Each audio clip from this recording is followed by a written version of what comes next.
guys! For today's video ay pupunta po tayo sa Napipiwongan Falls located at Nagabgaban, Cabarugis, Quirino. So ayun guys, dito lang po sa may bandang San Benigno ako nakapag-video kasi nung galing pa akong Gundaway ay ako po ang nag-drive ng motor kaya hindi ko po kayang mag-video nang ako lang mag-isa. So ayun, let's go! You can see naman po, ang ganda ng mga tanawin at yung mga ibang daan po ay sementado pero meron pa rin pong hindi pa nagagawa. So ayun, nakarating na po tayo sa bridge na kanilang ginagawa para maging maayos at tuloy-tuloy na po ang daan. Dito po sa punto na to ay naglakad na po ako kasi nahihirapan po yung motor. As you can see here guys, ang ganda po ng tanawin dito na ating nakikita. Napakarami nilang tanim na saging at ito ang kanilang pangunahing produkto dito sa Nagabgaban na aming pinuntahan.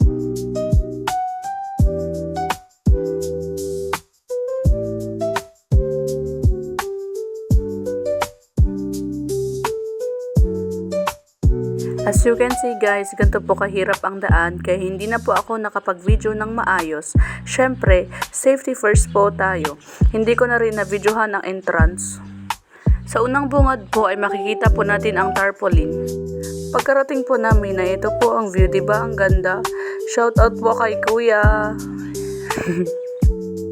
Dito sa part na to, ang first layer ng falls. As you can see, may mga naliligo na agad.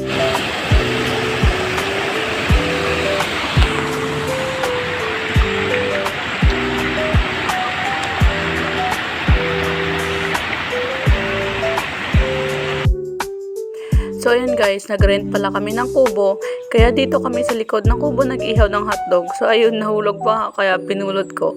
Diskarte lang ba? Hindi pa naman madumi, hehe.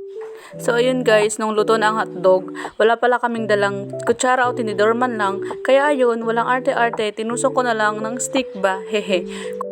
At ayun, pagkatapos maihaw ng mga hotdog, ay sinunod naman namin ihawin ang mga tilapia. Lagyan pala namin ng kamatis, sibuyas at bawang ang loob ng tilapia para mas malasa at maging mas masarap kapag naihaw na.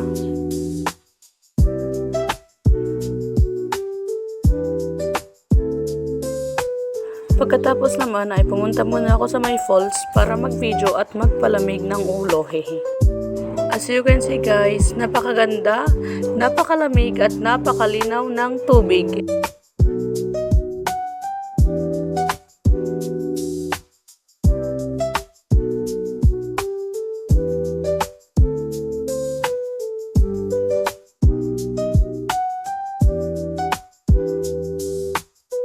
Sa puntong to ay trinay ko naman languyin hanggang sa makarating ako doon sa may mga batang umuupo.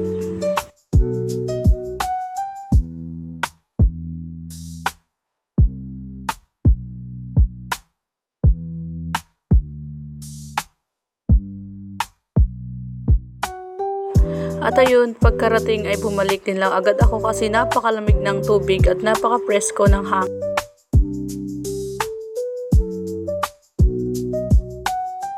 Ayun, pagkatapos naming maligo ng konti ay bumalik na kami sa kubo at saka kumain. Syempre ang unang ginawa ay magdasal at magpasalamat muna sa Panginoon.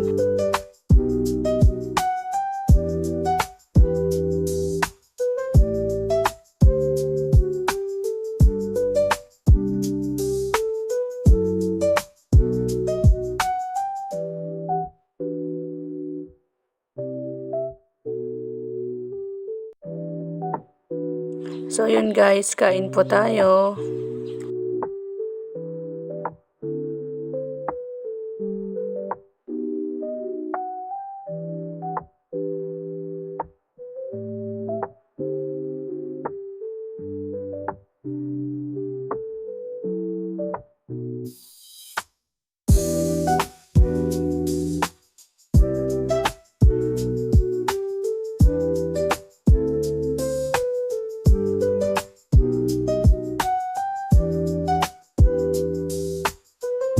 Pagkatapos naman namin kumain, ay pumunta na kami agad sa pangalawang layer ng falls.